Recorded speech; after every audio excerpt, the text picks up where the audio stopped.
Hi friends, ಇವತ್ತು pizza ಹೇಳ್ತಾ ಇದ್ದೇನೆ ಮಾಡೋದು. ಮೊದಲಿಗೆ ಕ್ಯಾಪ್ಸಿಕಮ್ ಮತ್ತು ಕಾರ್ನ್ ಈರುಳ್ಳಿಯನ್ನು 1 ನಿಮಿಷ ಹುರ್ಕೊಳ್ತಾ ಇದ್ದೀನಿ. ಇದನ್ನು ನೀವು ಪಿಜ್ಜಾ ಬೇಸ್ ಮೇಲೆ ಹಾಕಿ ಮಾಡಿದ್ರೂ ನಡೀತೆ. ನಾನು ಇದನ್ನು ಈ ಥರ ಹುರ್ಕೊಳ್ತಾ ಇದ್ದೀನಿ ಬೇಗ ಆಗಲಿ ಅಂತ. ಮತ್ತು ಪಿಜ್ಜಾ ಬೇಸನ್ನು ಕೂಡ ನಾವು ಈ ಥರ 1 ನಿಮಿಷ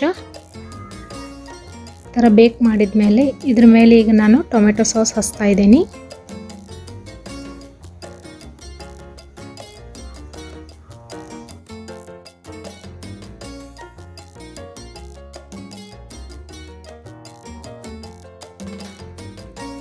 ಈಗ ಮಯೋನೀಸ್ ಹಾಕ್ತಾ ಇದ್ದೀನಿ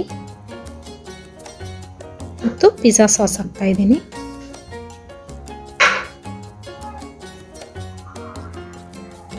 ಈಗ ಮೇಲೆ ಕ್ಯಾಪ್ಸಿಕಮ್ ಮತ್ತು ಈರುಳ್ಳಿ ಹಾಗೂ ಕಾರ್ನ್ ಹಾಕ್ತಾ ಇದ್ದೀನಿ.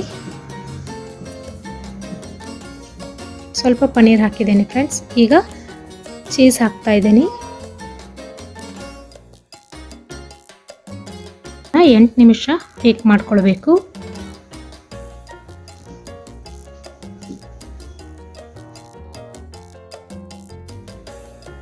ಈಗ ಪಿಜ್ಜಾ ರೆಡಿ ಆಗಿದೆ ಫ್ರೆಂಡ್ಸ್. ಮೇಲೆ ನಾನು ಆರಿಗ್ಯಾನೋ ಮತ್ತು ಚಿಲ್ಲಿ ಫ್ಲೇಕ್ಸ್ ಹಾಕ್ತಾ ಇದ್ದೀನಿ.